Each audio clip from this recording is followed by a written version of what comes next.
नमस्कार, मी राधिका कुलकर्णी. जनवार्तामध्ये आपल्या सगळ्यांचं स्वागत. पाहुयात पुण्यातील काही ठळक घडामोडी.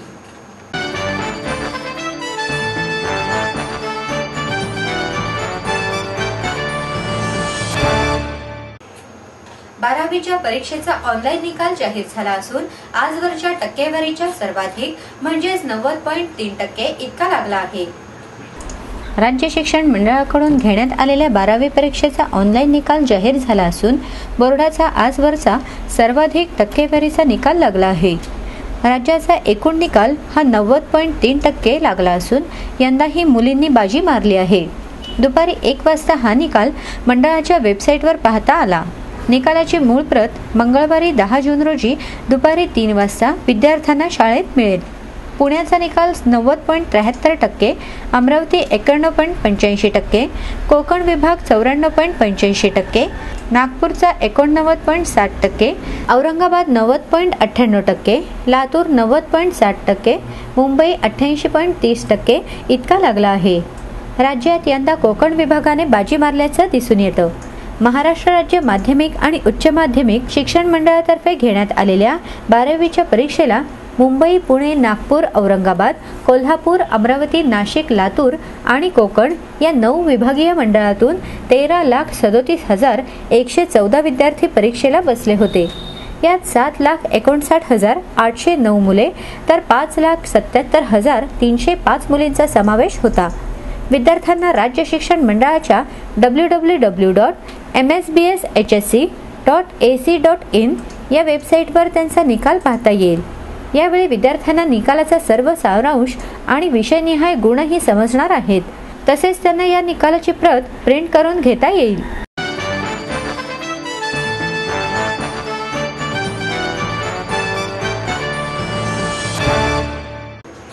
सलाम पुणे आयोजित थेट भेट थेट संवाद या कार्यक्रमात आंधळी कोशिंबीर या चित्रपटातील कलाकारांनी रसिकांशी संवाद साधला. सलाम पुणेने आयोजित केलेल्या आंधळी कोशिंबीर चित्रपटाच्या कलावंतांशी थेट भेट थेट संवाद या कार्यक्रमात दिग्दर्शक आदित्य इंगळे, अभिनेता आनंद इंगळे, अभिनेत्री मृण्मयी देशपांडे, अभिनेता अनिकेत विश्वासराव, संदीप ढोमे, सिनेमॅटोग्राफर पुष्पांक गावडे तसेच प्रफुल्लचंद चाटे, वकील दिलीप जगताप, सलाम पुणेचे अध्यक्ष शरद लोणकर, निर्माते मेघराज भोसले, MK धुमाळ, दिग्दर्शक शिवकदम, संगीतकार आदी रामचंद्र, पत्रकार अरुण लोणकर, सुभाषचंद्र जाधव, सलाम पुणेचे कार्याध्यक्ष संतोष चोरडिया आदी उपस्थित होते. मराठी भाषा आणि संस्कृती जतन करण्यात मराठी सिनेमाचे योगदान मोठे आहे. सध्याच्या व्यापारी युगात आपली जुनी धोरणे पायदळी तुडवून मराठी सिनेसृष्टीचे पाय खेचले जातील अशा प्रकारचे समीक्षण कृपया थांबवा अशा स्वरूपाची आवाहने यावेळी करण्यात आली.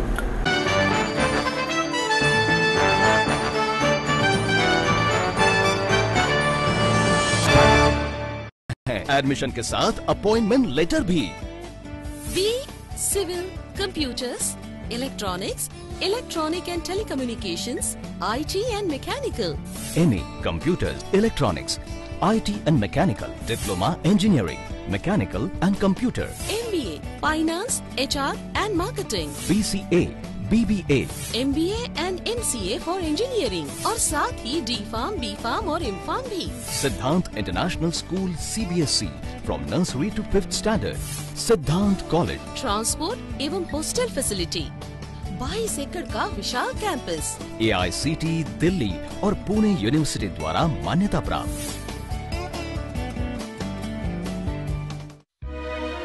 समृद्ध करियर की ओर सिद्धांत कॉलेज, सुदुमरे, पुणे. एडमिशन के लिए आज ही कॉल करें या लॉग ऑन करें.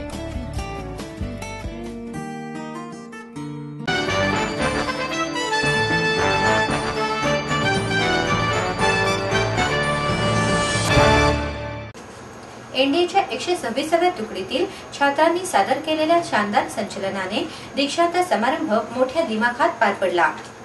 एनडीएमध्ये 126व्या तुकडीचे दीक्षांत संचलन सकाळी 6:47 सुरू झाले. संचलनात सहभागी झालेल्या सर्व छात्रांनी देशाचे हवाई दल प्रमुख अरूप राहा यांना सलामी दिली. एनडीएचे प्रमुख कुलवंत सिंग गिल, दक्षिण मुख्यालयाचे प्रमुख लेफ्टनंट जनरल अशोक सिंह यावेळी उपस्थित होते.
अरूप रहा यांच्या हस्ते राष्ट्रपती सुवर्ण पदक हरियाणा येथील राहुल कडियन याला, रौप्य पदक गोरखपूर येथील विवेक यादव आणि कांस्य पदक सूर्यप्रकाश याला प्रदान करण्यात आले.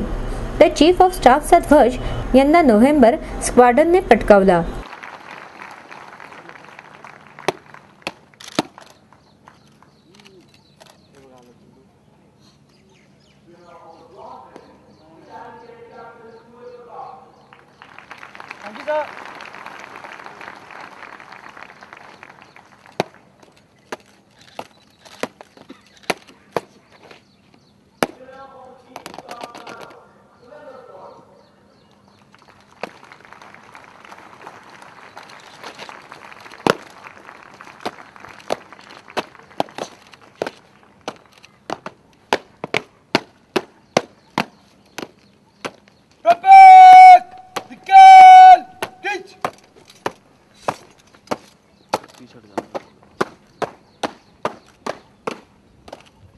पास झालेल्या छात्रांनी आपल्या टोप्या आकाशाकडे उंचावत हिप हिप हुर्रे करत जल्लोष केला. दीक्षांत संचलनात 360 जण सहभागी झाले होते. यामध्ये 13 छात्र हे परदेशातील आहेत. हवाई दल प्रमुख अरूप रहा यांनी छात्रांना मार्गदर्शन केले.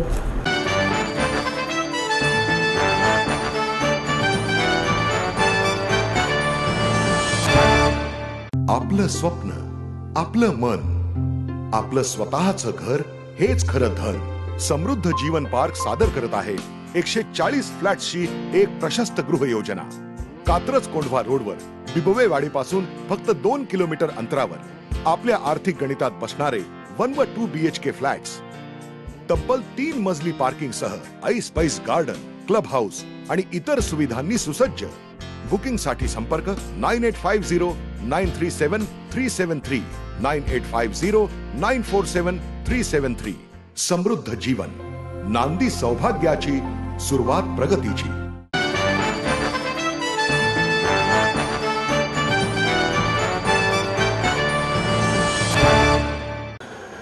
भगवान तोंडे खून प्रकरणाचा तपास बंद करणाऱ्या अधिकाऱ्यांची चौकशी करा, अशी मागणी शिवसेनेच्या प्रवक्त्या आमदार डॉक्टर नीलम गोऱ्हे यांनी केली आहे. रायगड जिल्ह्यातील टाकवे गावात असलेल्या चंद्रभागा चॅरिटेबल ट्रस्टच्या आश्रमशाळेतील मुलामुलींचे लैंगिक शोषण संचालक अजित दाभोळकर आणि त्याची सहकारी ललिता तोंडे यांनी केले.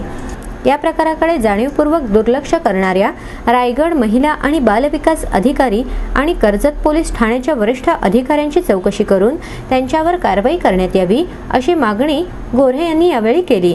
या संदर्भात डॉक्टर गोऱ्हे यांनी गृहमंत्री RR पाटील यांना निवेदन दिले. चंद्रभागा चॅरिटेबल ट्रस्टमध्ये मुलामुलींचे लैंगिक शोषण केल्याप्रकरणी संचालक अजित दाभोळकर आणि ललिता तोंडे यांना अटक करण्यात आली.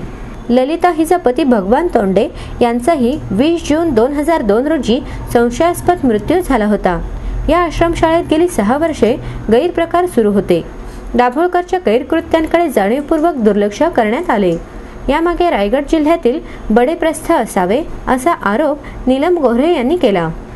भगवान तोंडे यांचे भाऊ नारायण तोंडे, बहीण राधिका भोकरे, संजय खोपडे या प्रसंगी उपस्थित होते. भगवान तोंडे यांच्या खुनाचा तपास करणाऱ्या तत्कालीन पोलीस अधिकाऱ्यांची चौकशी करण्यात यावी.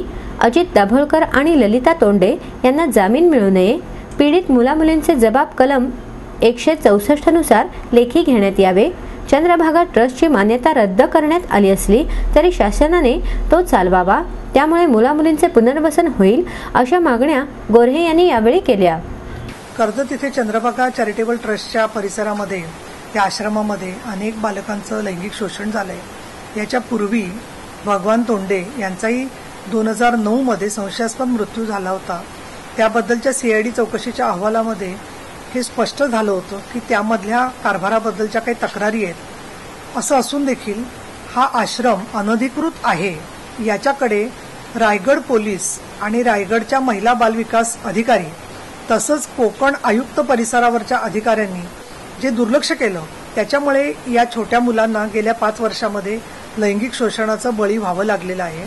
आणि म्हणून CID चौकशीतर्फे जरी चंद्रभागा चॅरिटेबल ट्रस्टची आता संपूर्ण तपासणी चालली असली तरी सुद्धा 2009 पासून ज्या घटना घडल्या त्यामध्ये जी दिरंगाई झाली, बालकांचं काय पद्धतीने बेपरवाईचं वृत्ती तिकडे दिसत होती, मुलांच्या लैंगिक शोषणाच्या ज्या तक्रारी होत्या त्याच्याबद्दल कर्जत पोलीस स्टेशननी जे दुर्लक्ष केलं त्या दुर्लक्षाच्या संदर्भामध्ये आणि महिला बाल विकास अधिकाऱ्यांनी हा आश्रम अनधिकृत असून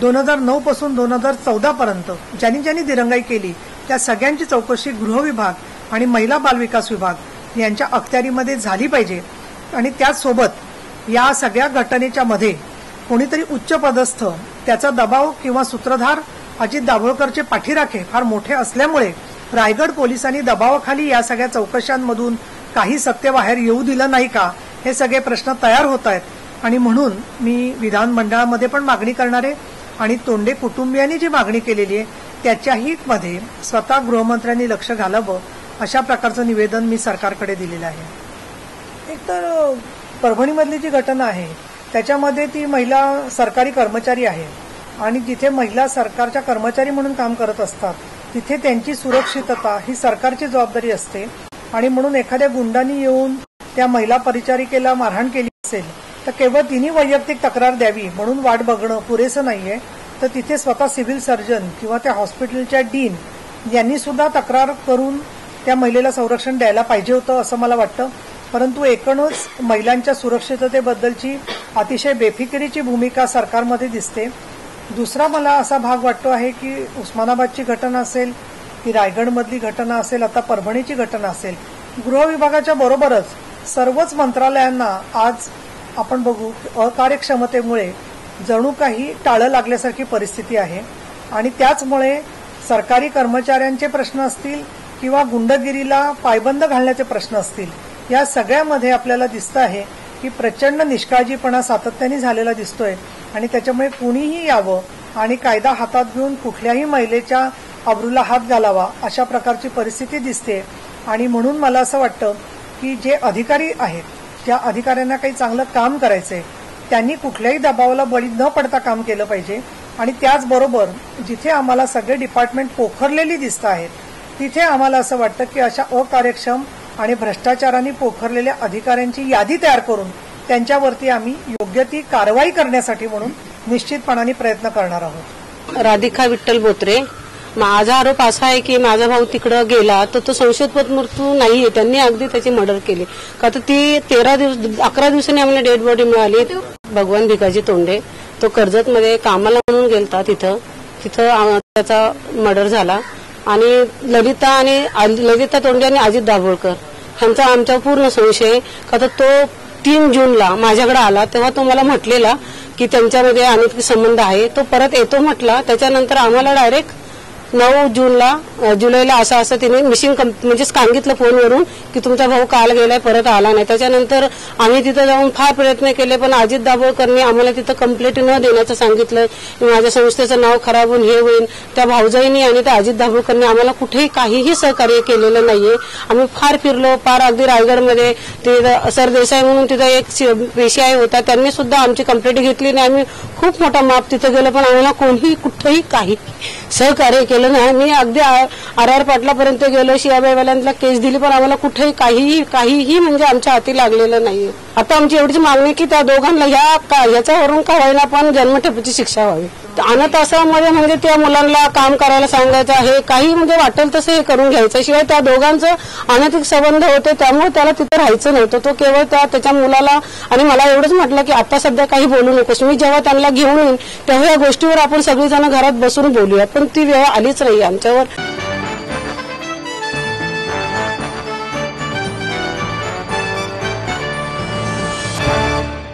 आई वडिलांनी पै जमवून मला शिकवण्याचा निर्णय घेतलेला कळत होता।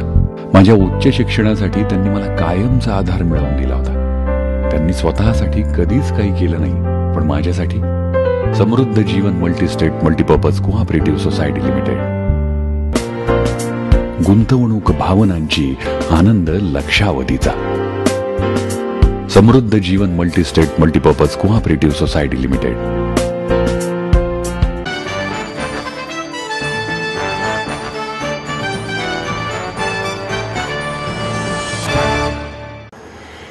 खेळाबरोबर मुलांनी शिक्षणालाही महत्त्व दिले पाहिजे असं मत भारतीय कसोटी क्रिकेट संघाचे माजी यष्टीरक्षक किरण मोरे यांनी व्यक्त केलं। वसंतदादा सेवा संस्थेतर्फे देण्यात येणारा यंदाचा राजीव गांधी क्रीडा गौरव पुरस्कार माजी केंद्रीय मंत्री प्रतीक पाटील आणि महाराष्ट्र कुस्तीगीर परिषदेचे अध्यक्ष बाळासाहेब लांडगे यांच्या हस्ते किरण मोरे यांना प्रदान करण्यात आला. स्वर्गीय राजीव गांधी क्रीडा गौरव पुरस्कार या ठिकाणी आदरणीय किरणजी मोरे सर यांना बाळासाहेब लांडगे सर व आदरणीय केंद्रीय मंत्री माजी केंद्रीय मंत्री प्रतीकजी पाटील सर यांच्या हस्ते या ठिकाणी प्रदान होत आहे.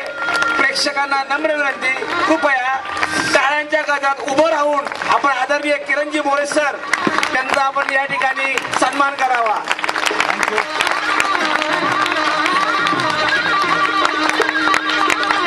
या प्रसंगी क्रीडा समीक्षक सुनंदन लेले, संयोजक संजय पालगुडे उपस्थित होते. मोरे म्हणाले, दिवसेंदिवस क्रिकेटमधील स्पर्धा वाढत आहे, त्यामुळे खेळाडूने खेळासाठी झोकून द्यावे. सध्याच्या लोकप्रिय T20 क्रिकेट स्पर्धेमुळे अष्टपैलू खेळाडू होण्याचा प्रयत्न करावा. लेले म्हणाले, पुण्यातील मैदानाशी खूप जुन्या आठवणी आहेत. मैदानातील विविध सुविधा, प्रशिक्षक यांचा खेळाडूंनी यशस्वी होण्यासाठी चांगला उपयोग करून घेण्याची गरज आहे.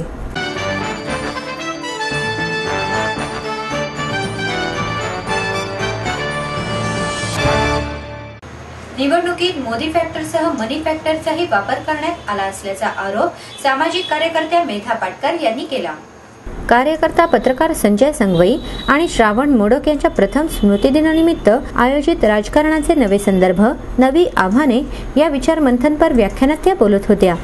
इतिहास अभ्यासक प्राध्यापक डॉक्टर राजा दीक्षित, राजकीय विश्लेषक प्राध्यापक जयदेव डोळे आणि शाश्वत विकास न्यासच्या सुनीती सूर उपस्थित होते. पाटकर म्हणाल्या, विकासाचे रूप घेऊन समोर येणारी प्रतिगामी आव्हाने पाहता जन आंदोलनाच्या राष्ट्रीय समन्वयाकडे जाणे गरजेचे वाटते. पर्यायी राजकारण म्हणजे केवळ पक्षीय राजकारण नव्हे, तर सातत्याने केलेला प्रभावी हस्तक्षेपही उपयोगी ठरू शकतो. प्राध्यापक डोळे म्हणाले, बदलत्या राजकीय चित्रामध्ये आता माध्यमे पूर्णतः उद्योग समूह आणि राजकीय नेतृत्वाच्या ताब्यात जात आहेत. वैचारिक स्वातंत्र्याच्या दीर्घ परंपरेची गळचेपी होत आहे. अशावेळी पर्यायी माध्यम हे प्रभावी साधन म्हणून उभे करत ते मोठ्या समूहापर्यंत पोहोचवणं गरजेचं आहे.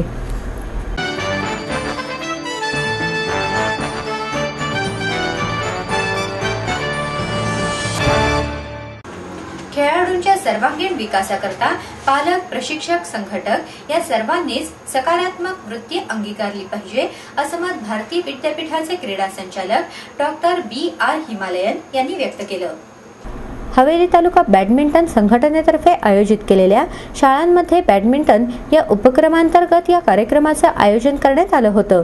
आंतरराष्ट्रीय बॅडमिंटन प्रशिक्षक उदय साने यांनी लिहिलेल्या easy way to learn badminton आणि ज्येष्ठ क्रीडा पत्रकार मिलिंद ढमढेरे यांनी लिहिलेल्या फुलराणी सायना नेहवाल या पुस्तकांचं प्रकाशन डॉक्टर हिमालयन यांच्या हस्ते झाले. यावेळी पुणे जिल्हा महानगर बॅडमिंटन संघटनेचे अध्यक्ष अनिरुद्ध देशपांडे अध्यक्षस्थानी होते. समारंभात उदय साने आणि मिलिंद ढमढेरे यांनी पुस्तकांबाबत मनोगत व्यक्त केले. समारंभास डॉक्टर अरुण दातार, ग्रँडमास्टर अभिजित कुंटे, आंतरराष्ट्रीय मास्टर जयंत खोखले, विश्वास देशपांडेकर, राहुल महाजन आदी क्रीडा संघटक उपस्थित होते.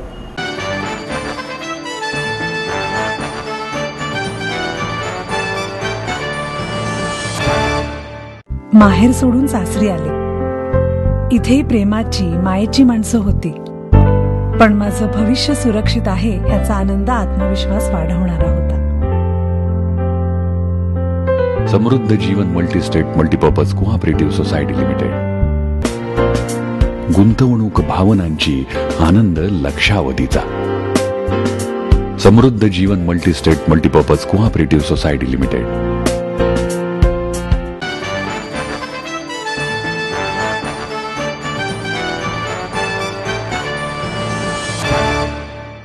आणि याबरोबरच हे बातमीपत्र संपलं. पुन्हा भेटूया उद्या याच वेळी. नमस्कार.